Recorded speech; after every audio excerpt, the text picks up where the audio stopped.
Hi, if you have a job where you're sitting all day and at the end of the day your back's just killing you, it could be one of two things. It could be an unsupportive chair and or a lack of any core strength.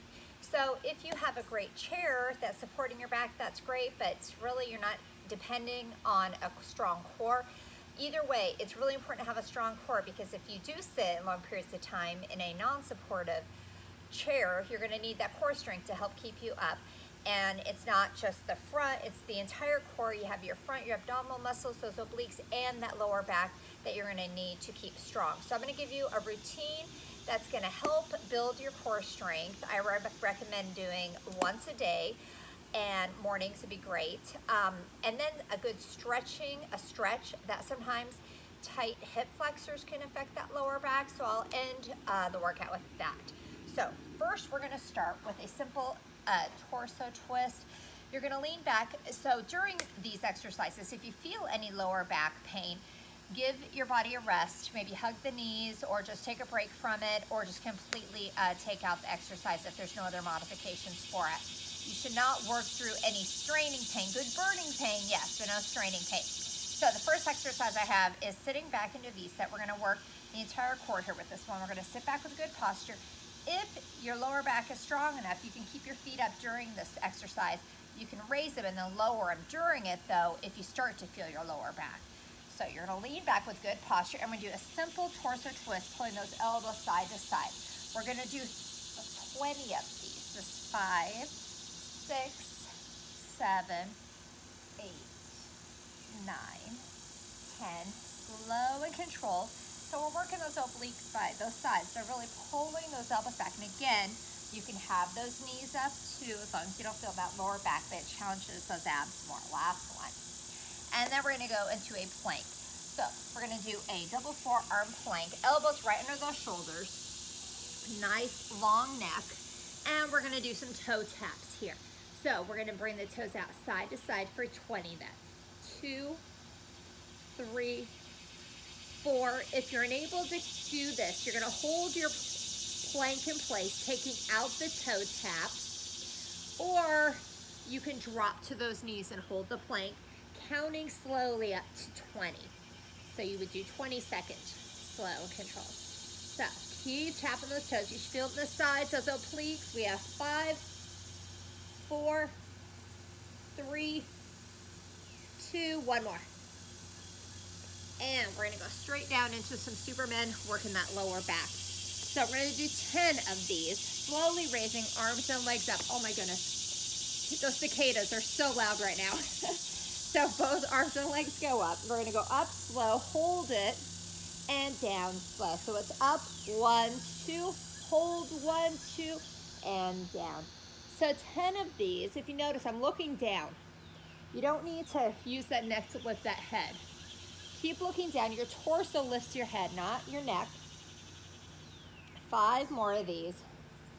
Stop sooner if you start to feel this in your lower back, or just don't raise in a bad way, feel it in your lower back. You should feel that lower back engaged. 3, 2, one more. And down. And we're gonna go into some side crunches here. So I'm gonna place my left foot over my right knee. Right leg over the left knee. My left hand's coming back. I'm gonna bring left shoulder to that right knee and come across. I'm working my right side obliques. Up and across, nice and controlled. I'm going to do 10 on each side here. Nice and controlled. We have 3 more. 3, 2, one more, and other side. So right shoulder to that left knee. So we're twisting at the rib cage, the hips stay in place, left shoulder stays planted, but that opposite shoulder is coming up and across, mentally isolating the left side obliques. Think about where you should feel it. We have 2 more, 2, one more. And we're gonna work those obliques again with a side plank. So elbow right under the left shoulder.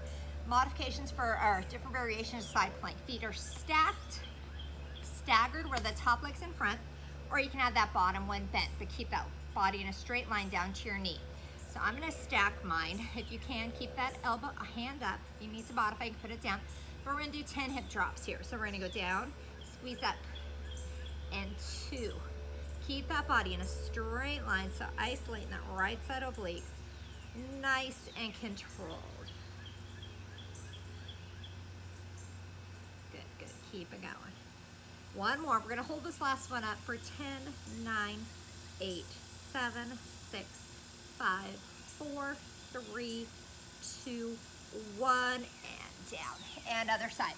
So now we have left forearm, side plank.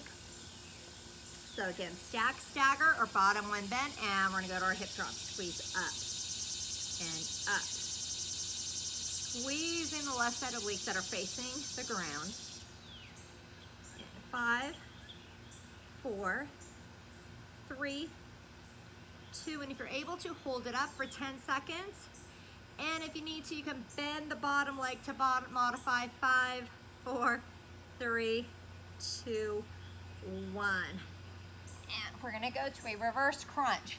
If this bothers the lower back, you're gonna do a regular crunch here. But if you're able to, we're gonna lift legs straight up, lower back and booty. Go all the way up, nice and controlled down. Should be nice controlled movement here. Working the lower abdominal muscles here.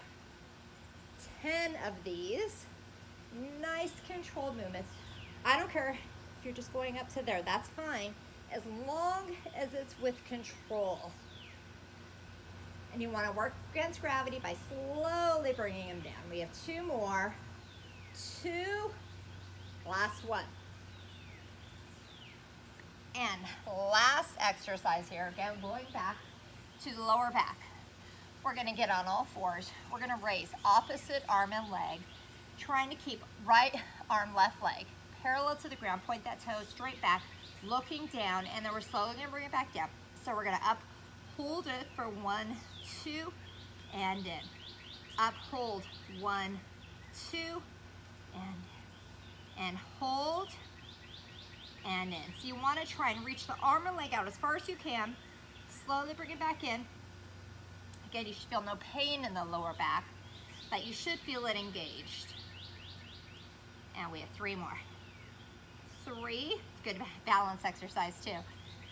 2, last one, uphold it, and slowly bring it back in. Now we have left arm, right leg. Ready, uphold, slowly bring it back in, up, and up, and then nice and controlled movements here. Up and in.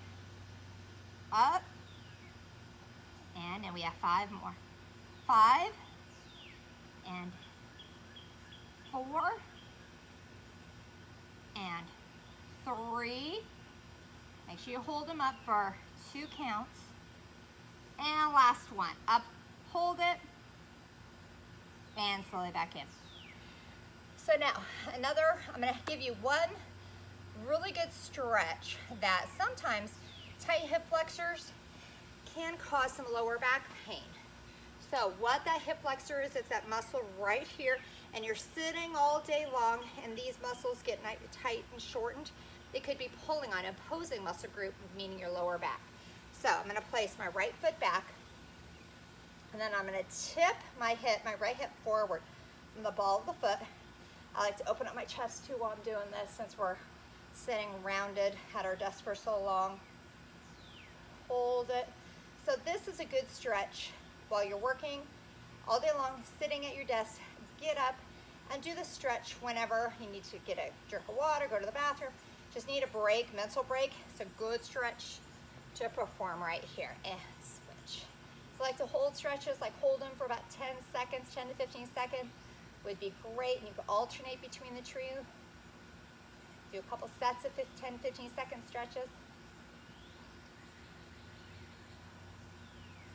So, I recommend performing that workout we just did 2 to 3 sets, 1 time a day. It's okay, I mean, if for some reason you are sore after the workout, you can skip a day, but I think you'll be fine doing it every day to help work all parts of your core and hopefully alleviate any lower back pain you may have.